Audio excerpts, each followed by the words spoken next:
така, драги слушатели, продължаваме с нашето предаване на вълните на Дарик Радио. Макар и тази година природата да беше изключително благосклонна към нас, като ни зарадва с едно прекрасно циганско лято и топли есенни дни, те неминуемо свършват, а заедно с студеното време по правило идват и високите сметки за отопление. Дали обаче тази зависимост е неизбежна? В предишните ни предавания тук, в това студио, нашите гости от Knauf Insulation ни доказаха, че сметките за ток и парно биха могли да бъдат с пъти по-ниски, ако поставим ефективна система за изолация на фасадата от каменна вата. Аз лично им вярвам, защото Knauf Insulation е германска компания, един от водещите производители на минерални вати за топлоизолация в света.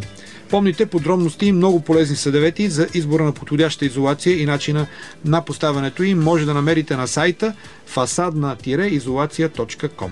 Днес тук в Дарик Радио отново ще си говорим за изключително важната тема за енергийната ефективност. Този път обаче ще говорим не за производствени технологии и тайни от строителния бранш. Всички сме убедени в ползата от изолирането на дома си и всичко би било чудесно, ако не се налагаше да преодолеем първоначалната инвестиция, стойността на изолацията и нейното полагане на фасадата. Преди няколко предавания поканихме адвокат Светлина Костадинова, която ни разказа, че държавата може да ни помогне, като покрие 70% от разходите. Разбрахме какви са процедурите и какъв е пътят за кандидатстване за тези средства. Днес ще се опитаме да ви представим по-гъвкавите възможности да си помогнем за това първоначално плащане, като се обърнем към частните институции, а именно банките. Ще го направим по един много авторитетен начин. Ще погледнем през очите на финансиста, за да сме наясно какъв е икономическият ефект от изолирането на сградите и как да използваме банките, за да повишим стандарта и условията на живот у дома. Нашия гост днес, започвам да ви го представям, е живял дълго време в по-студените западноевропейски географски ширини, където е защитил докторат по икономика и е преподавал финанси в университета в Бамберг, Германия. В момента, за наша радост, споделя своя опит и знания в България. Представям ви доктор Емил Калчев, преподавател по финанси в Нов български университет, научен ръководител на София Бизнес Скул, дългогодишен консултант и финансов анализатор в България и Европа, автор на множество публикации в сферата на публичните и корпоративните финанси. Много ни е драго, Емиле, да ни бъдете на гости, господин Калчев. Здравей, Ники! Мен също ми е драго, че съм на гости при теб. Поздрави на всички наши радиослушатели. Добре, нека да си бъдем полезни и да те използваме в качеството ти на професионалист, какъвто си. Пак една малка прелюдия от моя страна. В тези времена на глобална финансова криза всички държави и домакинства търсят начин за намаляване на разходите си и икономии, съвсем обяснимо. В този ред на мисли все по-голямо внимание се обръща на скрития ресурс, който се крие в намаляването на потреблението на енергия. Преди време аз лично бях силно изненадан от статистиката, че повече от 40% от енергията, която се потребява в света, се изразходва не от промишлените предприятия, не за гориво на транспортните средства, а за отопление и охлаждане на сградите, в които живеем и работим. Като икономист, как би коментирал това нещо? Икономистите в развитите страни отдавна са си дали ясна сметка за огромния стратегически потенциал за икономиката, който се крие в намаляване потреблението на енергия.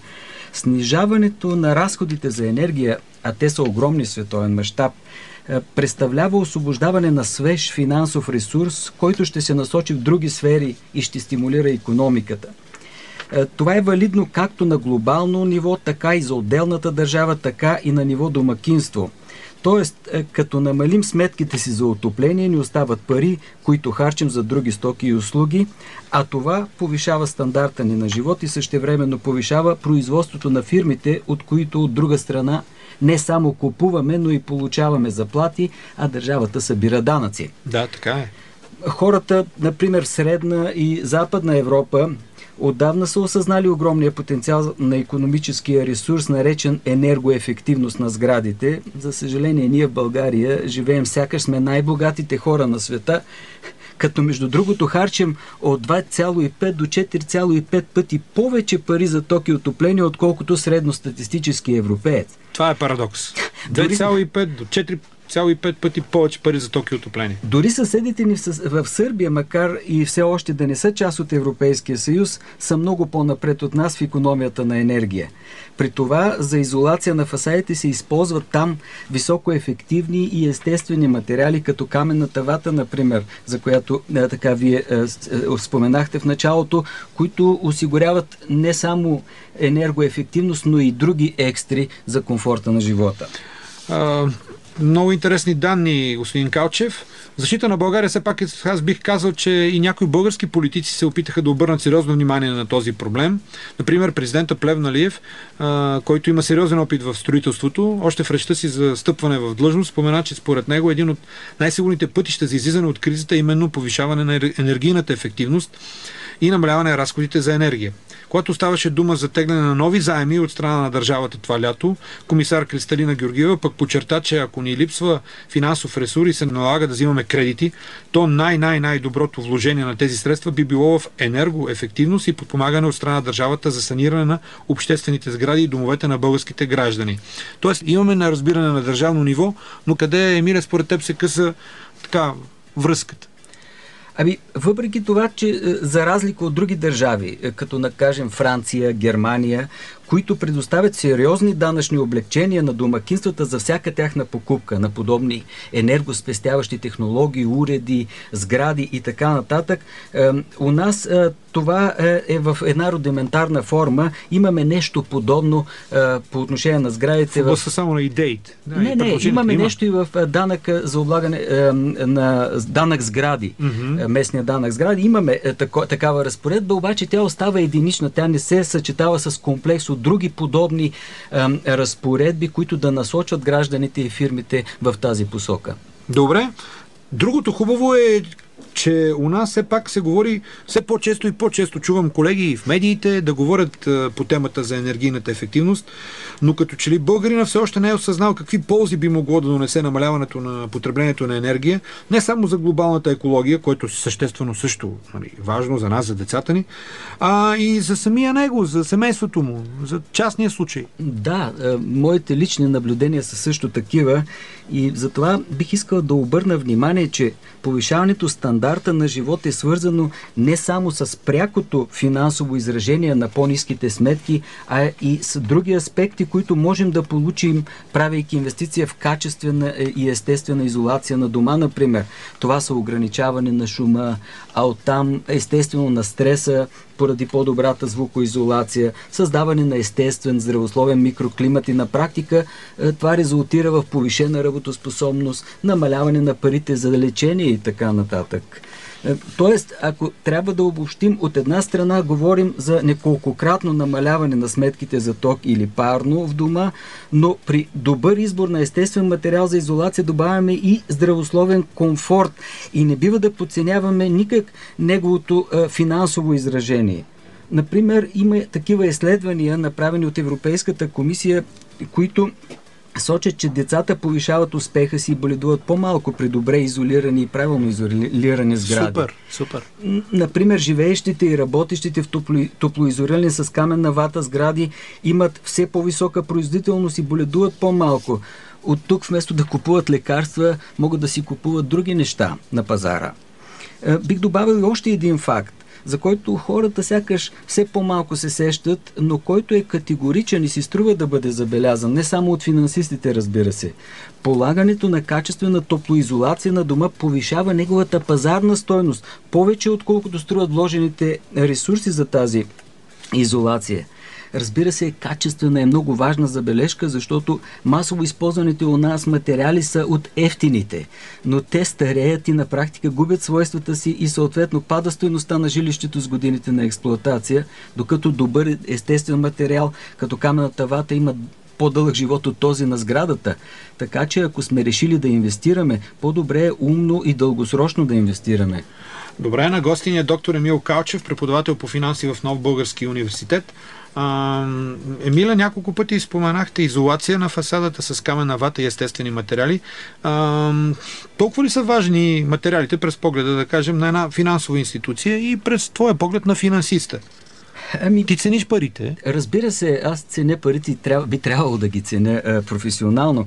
Аз бих отговорил на твоите въпроси с няколко също въпроси, макар и риторични. Ако вие, да кажем, сте финансова институция, например застрахователно дружество, как ще застраховате срещу пожар сграда, облечена с запалими материали, каквито са масово използваните ефтини изолации? и те са произведени най-често на петролна основа. Рискът е огромен. Съответно и това, което вие ще събирате като застраховател също. Или друг въпрос. Да, между другото, мола в София тук горя като факел. Ами да, всички знаем за това. За секунди горя и най-вече, че не можеха да го угасят съвсем лесно, защото изглежда, че горя под мазилката отдолу. Например, не е ли важен факта за кредитора или за застрахователя, че естествените материали осигуряват здравословен климат? Това значи, че този, който е взел кредит или се е застраховал, той ще бъде по-дълго време здрав и ще може да ползва тази застраховка или този кредит, ще може да го обслужва. Какви икономии ще постигнете годишно от по-малките сметки за отопление през зимата и климатик през лятото, т.е. за колко месеци ще възвърнете първоначалната си инвестиция? Това е съществен финансов въпрос и аз бих съветвал нашите радиослушатели да обърнат внимание на този въпрос. За колко време ще се откупи инвестицията? След това, какъв ще бъде ефектът за микроклимата в дома или в офиса? Как инвестициите в топлоизолация ще се отрази на стойността на жилището ви? И съвсем не на последно място, как да си осигурим необходимите средства, защото те ще се възвърнат, но какво да правим до тогава? Това е важният въпрос, на който трябва така да си зададат нашите радиослушатели. Разбирам, че трябва да инвестираме умно. Да, към това ни съветваш. Да, разбира се. И аз затова и посочих тези важни етапи и въпроси, които всеки трябва предварително да си зададе, за да може да вземе правилното решение. Добре, днес в студиото на Дарик разговаряме с господин Емил Калчев, който ни представя гледната точка на икономиста по темата за съвременната енергийна ефективност в нашите домове с съвети как по-целесъобразно да инвестираме личните си средства в една топлоизолация. Господин Калчев, радвам се, че имаме възможност да поговорим на тази тема наистина и да сме полезни на слушателите, но не може да настъпиме и така да се каже котето, може би най-деликатният въпрос. Парите, средствата, които първоначално трябва да вложим, къде да ги вземем? Да, ще живеем по-добре, но пък трябва да имаме тази инвестиция. Дават ли банките, настроени ли са добре? Доста са консервативни българските банки. Да, вероятно българските банки са малко по-консервативни от други банки, но аз въпреки това мисля, че те са отворени, открити към този въпрос. Но първо бих искал да кажа, че съществува финансиране с европейски средства по различни програми, които подкрепят енергоспестяващите мероприятия в дома. Много общини, включително и Столична, участват в подобни програми. До началото на тази година, доколкото съм следил въпроса, се отпускаше безвъзмездна помощ до 50% от разходите за саниране на една сграда, а в последствие този процент бе увеличен до 75%, докато за социално слаби семейства може да достигне и до 100%.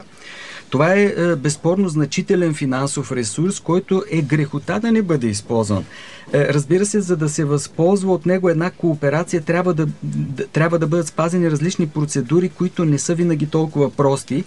Затова пък собствениците на еднофамилни къщи доста по-лесно биха могли да се възползват от друг тип програми. Такава програма има Европейската комисия и Европейската банка за възстановяване и развитие. В партньорство с български търговски банки тази програма отпуска до около 35% безвъзмездна финансова помощ за различни енергоспестяващи мероприятия в дома. Добре, Емиля, кои са българските банки, които са партньори по тази програма? И може би като подвъпрос, къде хората могат да научат за тези програми? Сайтове или сами трябва да я ровят, или трябва да се допитат до адвокати? Ами аз... Но първо за банките. Аз така едва ли бих могъл да дам изчерпателен списък на всички банки, които са така партньор по тази европейска програма, но със сигурност това са Райфайзен, големите банки ДСК, ОББ, Сибанк, Пиреус. И искам да обърна обаче внимание, че тази програма далеч не е единствената, по която може да си набавите изгодно финансиране, за да покриете първоначалната, често не малка инвестиция за ефективна топлоизолация, да кажем, на дома.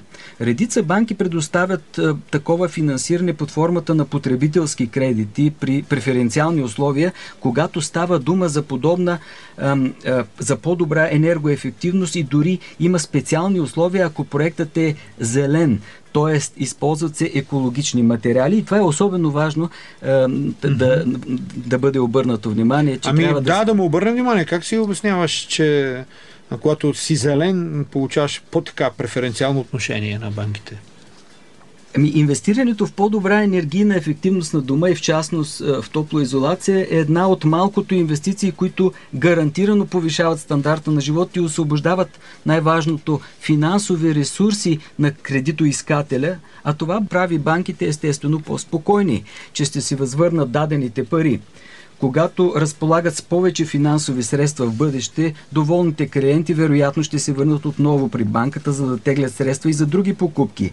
Освен това, нерядко големите банки също се опитват да вземат своето място и на отговорен член на обществото, насърчавайки така нареченото екологично или зелено поведение. Те също живеят в нашата страна. Разбира се, и те стратегически дългосрочно искат да бъдат лидери в определени икономически процеси. Ще дам да кажем един интересен пример от Австрия, където Райфайзенбанк е построила по собствена инициатива, забележете, цяло селище за демонстрация на енергоефективни къщи, които иска да покаже на практика ефекта от въвеждането на тези екологични стандарти за пасивни къщи в строителството. Тези къщи демонстрират на практика как зима и лете не ползваш почти никаква енергия нито за отопление, нито за охлаждане. И добрата новина е, че от тези енергоефективни мерки и начини на строителство печелят всички, от отделното домакинство през банката, строителните фирми, но в крайна сметка държавата и икономиката като цяло също печелят. Сега дори печели планетата Земя, ако харчим по-малко енергия, защото тя ни я дава. И тук искам да обърна още веднъж като обобщение внимание на нещо, че този бизнес е добър бизнес, от който печелят всички, а тук аз казах току-що именно това, че това е потенциал, който могат да си разделят всички участници в този процес и всички имат интерес от него. Всеки печели, както казват американците. Да, всеки печели. Добре, това е едно обобщение. Аз предлагам да завършим нашия разговор и с още няколко обобщения в този стил или съвети от твоя страна. Ако трябва наистина така към края на нашия разговор да дадем по-конкретни съвети, аз бих казал на първо място инвестирайте разумно в системи за топлоизолация. Инвестирайте умно. Умно и мерки за повишаване на енергийната ефективност на дома ви. Защото тези мерки ще ви позволят по-висок стандарт на живот, чрез значителни икономии в семейния бюджет при повишаване на комфорта в дома. Но второ, не харчете парите си на празно, а първо добре проучете всички аспекти на подобна инвестиция и се възползвайте от актуалните програми за безвъзмездно финансиране или тези програми на търговските банки за преференциални условия по кредитирането. Добре, да благодарим на нашия гост, икономиста и преподавател по финанси доктор Емил Калчев. И